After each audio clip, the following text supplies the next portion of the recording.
तो मैं राम की शपथ खा के कहता हूँ, जो मांगोगी वो देंगे।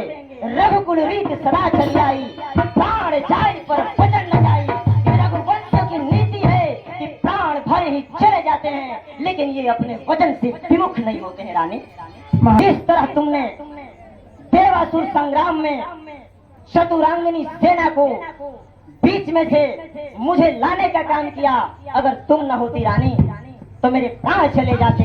उसी वक्त से मैं अपने प्राण को तुम्हारी धरोहर समझ रहा हूँ, और मैंने थोड़ी सी कंजूसी की थी। हाँ हाँ, मुझे आभास हो रहा है, मैंने कंजूसी की थी। अरे जिस तरह तुमने वीरता दिखाई, उसके लिए मुझे 2 नहीं तुम्हें 4 वर देने चाहिए था। महाराज, आप मुझे 4 क्या, आप मुझे धरोहर समान 2 वर ही पूरा कर दीजिए, 4 तो दूर की बात है।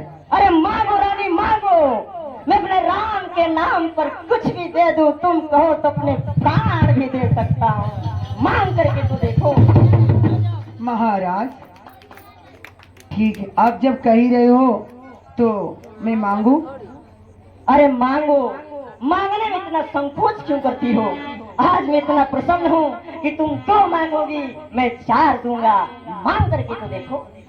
महाराज ठीक है, देखिए महाराज, चलिए आप इतना जिद्दी कर रहे हैं तो मेरा भी शर्त 2 है। अब महाराज आप ये मुझे बताओ कि आप इस 2 अंगुली में से पहले मुझे कौन सा वर दोगे? पहले ये मांग लो। महाराज सोच लीजिएगा भी। मांगो रानी, इतना संकोच ना करो, मांगो। तो महाराज आप सुनिए, देखिए मेरा ये वर कहता है कि मेरा पुत्र भरत का राज तिलक। क्या भरत को राज तिलक? क्यों रानी?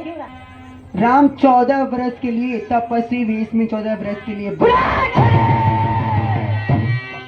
अरे राम को मुझसे ना मांगो, कह दो कि झूठ है, कह दो कि झूठ है। अरे राम को वन भेजने की बात तुम कैसे कह सकती हो रानी? क्या हुआ महाराज, ऐसी मैंने क्या बोल दी? आपका दिया हुआ 2 वर मैंने मांग लिया। नहीं रानी, कह दो कि झूठ है, कह दो कि झूठ है। अरे राम और लक्ष्मण तो मेरी 2 आंखें हैं, मुझसे मेरी आंखें मांग लो, मैं अपनी आंखें निकाल कर दे दूंगा, लेकिन मुझसे मेरे राम को ना मांगो। तुम ऐसी बात कर रही हो रानी? तुमको पता नहीं कि राम मुझे सबसे अधिक प्रिय है। अगर तुम मेरा मस्तक मांगना चाहती हो तो ये मस्तक काट कर तेरे चरणों में डाल दूंगा, लेकिन ऐसी व्यथा, ऐसी कुटिलता अपने मन से निकाल दे रानी, अपने मन से निकाल दे।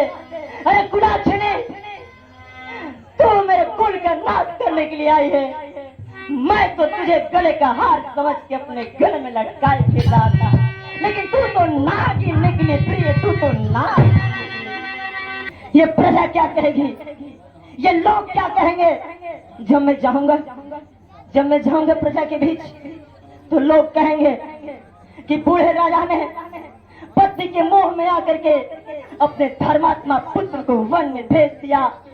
तो मैं प्रजा के सामने अपना कैसे सर ऊंचा करूंगा रानी, कैसे ऊंचा करूंगा? जरा ये तो सोच लेते कि सूर्य के बिना ये संसार जीवित रह सकता है, सूर्य के बिना ये संसार जीवित रह सकता है, जल के बिना मछली जीवित रह सकती है, लेकिन राम के बिना, अरे राम के बिना ये दशरथ के प्राण जीवित नहीं रह सकते हैं, जीवित नहीं रह सकते।